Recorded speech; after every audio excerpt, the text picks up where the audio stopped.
A lot of people have put a 1 in the chat. A lot of people have been there where their sketch gets tangled up. But look at Olja. He was able to get it untangled, get right back into the groove, shake it off. Don't worry about it. You got this thing. He's got his first solid feature created there as well. Hey, what's up, everybody? Too Tall Toby here. And in today's tournament highlight video, we're going to see a matchup between Sebastian running CATIA and Olja K running Fusion. Now, some of you may recognize Sebastian under his screen name over at tootalltoby.com, MCGA, or Make CATIA Great Again. And Sebastian is regularly featured at the top of our speed modeling leaderboard. So if you want to get some great 2D to 3D practice in, you can visit us at tootalltoby.com, sign up for an account, and you can challenge yourself to over 200 practice models challenges. And if you take a look at the speed modeling leaderboard, you can pick up on some great tips and tricks. And of course, it's always fun to see people speed modeling. So good luck to Sebastian, good luck to Olja K, and I hope you guys enjoy this tournament highlight. All right, guys, let's get into this last battle. We are 1-1.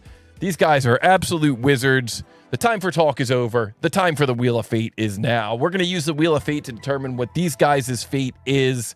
And here we go. Here we go.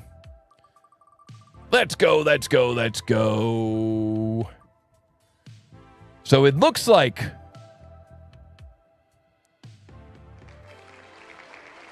this next one is going to be model number 6. So we've had a chance to meet our runners, and we've had a chance to see these runners battle it out here. Sebastian using CATIA, our number 3 seed from Germany, and Olja, our number 6 seed from Croatia, using Fusion. I don't really think there's anything more to say, guys. Take a deep breath. Breathe in, breathe out. It's been a pleasure getting to know both of you, but only one of you is going to move on to the Final Four. So this next and possibly final CAD battle of the day between Sebastian from Germany using CATIA and Olja K from Croatia using Fusion begins in 3, 2, 1, go! What is the mass of this part in XXXX grams? So this part is called Dual Alignment Tool. It is a tier 4 part. It's kind of interesting the way that the bolt pattern is dimensioned. And we can see here that there are some Toby notes on this drawing shown in magenta. Be sure to grab a screen capture so that you can model right along with our runners. But they are into it now. Let's flip over to this CAD versus CAD battle. We got Sebastian on the left with 1 point, modeling from the top, looking down from the top, deciding not to model with a slot as the very first feature. I think that's a good strategy. You could model this one with a slot as the first feature too. But we see that Sebastian's getting in here, and he's going to model this thing from the top, looking down. And we see Olja on the right, looking down this thing from the top and modeling it looking down from the top as well. Xtark says no such feature in CATIA, no holes, drive-by path. Oh, no. No curve-driven pattern in CATIA. So that definitely stuck Sebastian a bit there. So interesting to hear that there's not a curve-driven pattern in CATIA.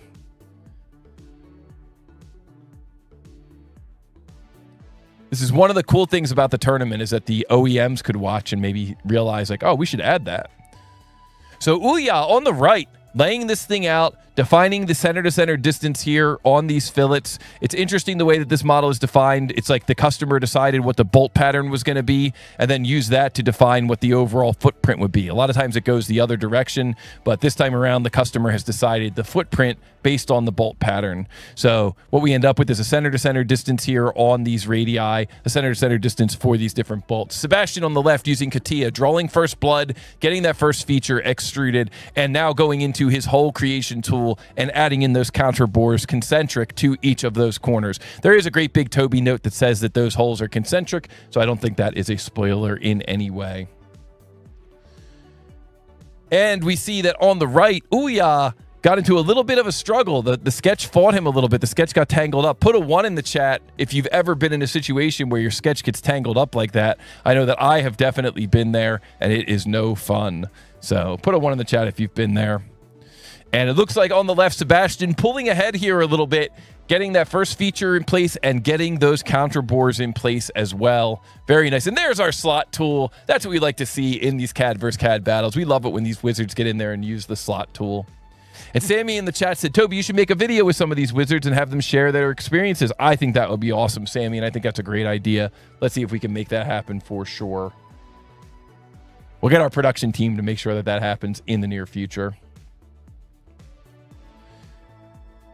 A lot of people putting a 1 in the chat. A lot of people have been there where their sketch gets tangled up. But look at Olja. He was able to get it untangled, get right back into the groove, shake it off. Don't worry about it. You got this thing. He's got his first solid feature created there as well. And this is where we're going to really see Olja take off, I think. And Sebastian on the left using that slot tool, creating that extrusion up there. And I didn't get to see, but I like to hope that he used delete face there because we love when our users use delete face in this tournament as well. We're going to have a tournament someday where delete face gets you some bonus points. And so Sebastian getting in there, creating that kind of tombstone shape that comes up, that comes over, creating that geometry. Looks like Sebastian may be trying to leverage some Ivan exploits on this thing. I like it. I like it. Matab saying, let's see how they deal with the draft. Yeah, exactly. When you have time and you can really examine the model, it's, you just make a feature and then you add draft while you're making the feature. But when you're here scrambling, speed modeling, a lot of times you just kind of default to the very first thing. Jim Yu saying FreeCAD doesn't have delete face yet. Oh, once again, hopefully the FreeCAD users and developers are watching this tournament and they realize the power of delete face, because that is one that any 3D CAD package should definitely have. So we see Olja on the right now has gone through, has gotten that footprint and has gotten those holes into the footprint. Very nicely done. Very nicely done. And this is, like I said, this is where I think we see Olja really take off. Really take off and really get this thing into place. I can't wait to see it. All right, and Sebastian getting in here with his second of those 2 extrusions. This is kind of an interesting tool. It's an alignment tool where the shaft that feeds through it kind of has some stepped diameters. So that hole in the front is actually a little smaller than the hole in the back, and that way you're able to set that thing in there. Maybe there's like a bearing or something in the middle that also holds it up, or maybe just holds it static, but it does have that kind of stepped geometry. Adam in the chat saying, how do you come up with the models? Quite a few different sources of inspiration, Adam. Sometimes, like the last model we showed, I see models around the house that I think will make good models, but there's quite a bit of inspiration that goes into it. Sometimes I see things on message boards where people have trouble modeling parts, and I'll create my own version of the model that'll be tournament friendly. But it's rare that you can just take a true one-to-one of something that's already out there. You usually have to massage it a little bit before it'll be tournament worthy. So we see Sebastian on the left. I see in the comments people are saying that that they're seeing Sebastian's model has some things that are maybe wrong with it or that look a little bit off. I'm definitely seeing a few things that look a little bit off. I think that maybe it's there's some Ivan exploiting going on here. It looks like maybe the location of some of his bosses are maybe a little bit funky, but we're going to see how he deals with it. We're going to see how he goes through it. And it's always interesting to see runners who want to take advantage of the Ivan exploit versus runners who really want to just do it all correct. And certainly you could go either way. Looks like maybe he's gotten it a little bit closer to aligned here, but definitely there's some geometry that looks like it's a little out of line there. But at the end of the day, the Ivan exploit is one that allows our users to have, wow, I'm going to stop talking. It looks like Olja may be showing his mass on screen here, maybe coming through. And Olja coming in with a mass here of 2,116 grams. And guys, that is correct.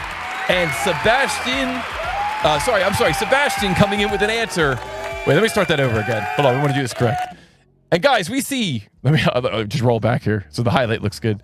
And guys, we see Sebastian coming in with an answer here, 2,116 grams. And guys, that is correct. And congratulations to Sebastian. That is correct. 2,116 grams is correct. And that is going to have Sebastian move on to our round of 4, our final 4 in this tournament. But I got to say, wow, wow, wow. Well done. Well done. GG to our winner, and really GG to both of our runners. That was absolutely epic. Well done. What a great showing there of CATIA. What a great showing there of Fusion. And just epic matches all day. We got to see both of our